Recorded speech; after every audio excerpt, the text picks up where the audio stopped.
Olá, meu nome é Marilene de Albuquerque, cursista em pós-graduação em Arte e Educação Intermediática Digital pela UFG. A atividade de hoje faz parte da disciplina Interterritorialidade, aspectos conceituais sobre as artes expandidas e a metalinguagem no cyberespaço, e consiste na análise e apreciação crítica acerca da música popular brasileira, mediante a compreensão de processos identitários inerentes à confluência de relações entre sons e imagens, cultura e memória. Para realizar a análise, farei um levantamento histórico da MPB, seguido da análise do vídeo e de sua amostra. MPB e contexto histórico. Segundo o Napolitano 2002, a música popular ocupa no Brasil um lugar privilegiado na história sociocultural, lugar de mediações, fusões, encontros de diversas etnias, classes e regiões, que formam o nosso grande mosaico nacional. Além disso, tem sido tradutora dos nossos dilemas nacionais e veículo de nossas utopias sociais. O autor considera o Brasil uma grande usina sonora, um lugar privilegiado para ouvir música e também para pensar a música. Para ele, a música ajuda a pensar a sociedade e a história. Para Ulloa, 1997, a música só se consolida como um campo autônomo no século XX, quando surgem papéis específicos e uma hierarquia de legitimidades, cujo objeto de disputa é a identidade da música brasileira. O movimento em direção à busca de uma autonomia artística foi iniciado com um movimento modernista, orientado por Mário de Andrade. No seu ensaio sobre a música brasileira, escrito em 1928, Mário chama os compositores brasileiros a se livrarem de seu complexo de inferioridade em relação à cultura europeia e a usarem elementos musicais brasileiros em suas composições. A história da música popular no Brasil tem sido situada em termos de relações étnicas e de classes, sendo pensada geralmente a partir do triângulo clássico das relações raciais. Seria fruto do contato entre europeus, africanos e ameríndios. A música popular urbana no Brasil tem uma história extensa.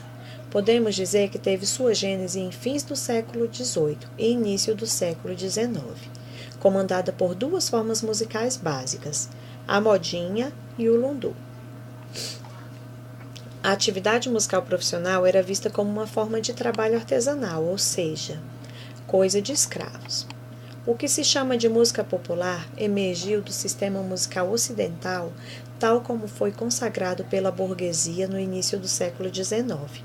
E a separação popular e erudito nasceu mais em função das próprias tensões sociais e lutas culturais da sociedade burguesa do que por um desenvolvimento natural do gosto coletivo em torno de formas musicais fixas. A música popular, só a partir dos anos 60, passou a ser levada a sério. Não apenas como veículo de expressão artística, mas também como objeto de reflexão acadêmica. No continente americano, a música popular incorporou formas e valores musicais europeus. Ao longo das décadas de 20 e 30, assistimos à consolidação histórica de um campo musical popular. Alguns fatores tecnológicos comerciais foram fundamentais para a consolidação deste processo, como a invenção da gravação elétrica em 1927, a expansão da radiofonia comercial no Brasil entre 1931 e 1933 e o desenvolvimento do cinema sonoro entre 1928 e 1933. Quanto a MPB e processos identitários, existem 4 momentos cruciais na formação da tradição musical popular brasileira. Os anos 20 e 30 é o primeiro momento, quando houve a consolidação do samba como gênero nacional. A invenção do conceito de velha guarda e era de ouro da música brasileira no final dos anos 40 e meados dos anos 50 foi esse segundo momento. Também em meados dos anos 40, o rádio era um veículo de comunicação consolidado e em processo de expansão, sobretudo entre as classes populares urbanas. No campo específico da música popular, inaugurava-se uma nova etapa, marcada pela introdução de novos gêneros estrangeiros, principalmente o bolero, a rumba, o cha-cha-cha e o cool jazz. O baião e outros gêneros regionais, tais como embolada, coco e moda de viola, também foram ganhando espaço no rádio, tornando-se referência para além de suas regiões de origem. O terceiro aspecto seria entre os anos 1959 e 1968. A mudança radical do lugar social e do conceito música popular brasileira, que mesmo incorporando a corrente musical principal, ampliou os materiais e as técnicas musicais e interpretativas, além de consolidar a canção como um veículo fundamental de projetos culturais e ideológicos mais ambiciosos, dentro de uma perspectiva de engajamento típico de uma cultura política nacional popular. Em torno de 1965, surgiu a sigla MPB, grafada com letras maiúsculas, como se fosse um gênero musical específico, mas que, ao mesmo tempo, pudesse sintetizar toda a tradição musical popular brasileira.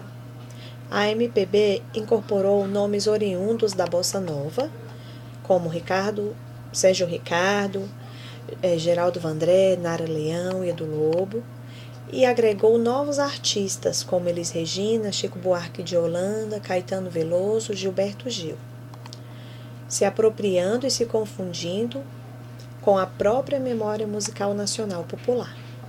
O quarto aspecto seria entre os anos 1972 e 1979. Foi um período histórico pouco estudado, mas fundamental para a reorganização dos termos do diálogo musical presente e passado, tanto no sentido de incorporar tradições que estavam fora do nacional popular, quanto no sentido de consolidar um amplo conceito de MPB, sigla que define muito mais que um complexo cultural do que um gênero musical específico, dentro da esfera musical popular como um todo. Cita Napolitano 2002, analisado por Perrone em 1989. Ainda segundo Napolitano 2002, a música urbana brasileira nunca foi pura. Ela já nasceu como resultado de um entrecruzamento de culturas. De qualquer forma, as maneiras como o pensamento em torno da música popular foram se construindo uma esfera pública própria, com seus valores e expectativas, traduzem processos permeados de tensões sociais, lutas culturais e clivagens históricas. A origem do movimento MPB fora anunciada por vários LPs e eventos musicais que apontavam uma nova postura diante do dilema tradição-ruptura que se colocou no começo dos anos 60. Entre estes produtos, destacamos o primeiro LP de Nara Leão, pela Elenco, em 1963, o primeiro LP de Elis Regina, pela Philips, em 1965, e o espetáculo Opinião, em 1964, também os festivais da canção, entre 1965 e 1967. Quanto a MPB em memória. De acordo com Napolitano, após a participação de Caetano Veloso e Gilberto Gil no Festival da TV Record de 1967, a MPB não seria mais a mesma. O impacto do movimento tropicalista no decorrer de 1968 exigiu a revisão de bases estéticas e valores culturais que norteavam a MPB e impuseram a uma abertura estética do gênero a outras influências que não os gêneros de raiz ou materiais folclóricos. Entre 1972 e 1979, a MPB passou a ser vista cada vez menos como um gênero musical específico e mais como um complexo cultural plural. Essa mistura cultural, nem sempre bem articulada ou simétrica, pode ser resumida da seguinte maneira: em tradições estéticas, ou seja, poesia culta, poesia popular, música folclórica, a música da era do rádio, a música de vanguarda, o jazz e o pop. Circuitos culturais, circuito letrado, universitário, circuito de cultura de massas, o circuito de vanguarda e o de contracultura. Quanto aos tempos históricos, a herança da escravidão, a herança europeia, os modernismos e as vanguardas históricas, as utopias nacional-populares de esquerda, a modernização capitalista, que se traduzia na esfera da indústria cultural. Numa visão de longa duração, podemos vislumbrar, no início dos anos 70, o fechamento de um processo cultural iniciado ainda nos anos 20. marcado pela necessidade de buscar a identidade nacional brasileira e para o qual concorreu de forma significante à esfera musical popular. A reflexão sobre as relações entre música e história do Brasil deve levar em conta esse processo geral de configuração e crise do nacional popular e da modernidade brasileira.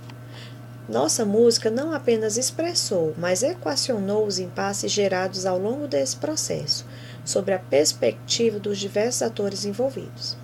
A música popular tem trazido e iluminado, a um só tempo, as posições e os dilemas não só dos artistas, mas também de seus públicos e mediadores culturais, produtores, críticos, formadores de opinião.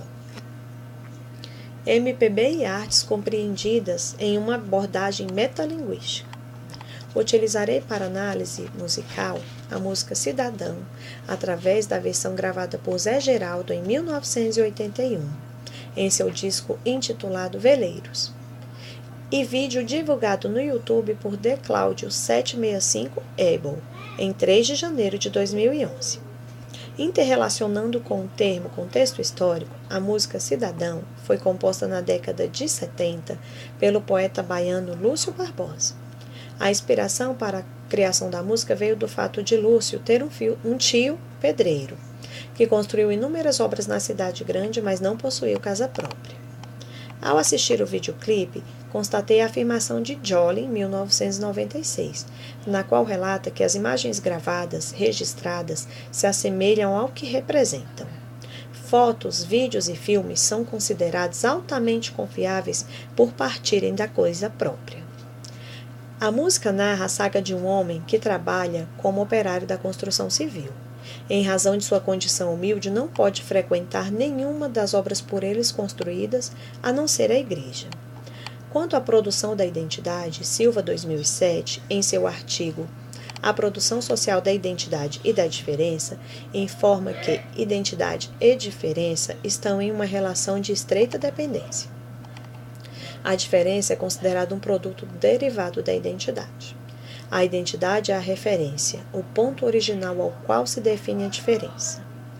A música aborda o conceito e a discriminação que os nordestinos sofrem nas grandes cidades e faz referência a alguns problemas sociais como moradia, educação e trabalho, mostrando assim a identidade do operário e sua classe e estabelecendo a relação de diferença existente entre o pobre e a classe burguesa. Para o operário, o cidadão que o proíbe está em pleno gozo dos seus direitos civis, e a ele, cidadão excluído, cabe desempenhar os deveres para com o Estado. Sentindo-se excluído, cita outra face comum de sofrimento que cerca os desprivilegiados, a falta de lazer e o alcoolismo, quando cita "Meu domingo está perdido, dá vontade de beber". Ele faz questão de excluir as pessoas de seu universo social também como seres excluídos, quando cita "minha filha inocente", e mostra o preconceito existente no Brasil, rico do sul e pobre do norte, usando os advérbios lá e cá. Lá a seca castigava, aqui não pode estudar. Traz também a memória de lembranças do seu passado, onde recorda o sofrimento vivido e ressalta que ao menos podia usufruir do fruto do seu trabalho. Para concluir, como bom nordestino, demonstra toda a fé que deposita no Filho de Deus, pois também o considera excluído pela sociedade. Nessa estrofe, ele não menciona o termo cidadão, enfatizando que, como ele, Cristo também serviu, onde fala: "Fui eu quem criou a terra, enchi os rios, fiz a serra". E a maioria dos cidadãos também virou-lhe as costas. E quando ele cita também, na maioria das casas, eu também não posso entrar.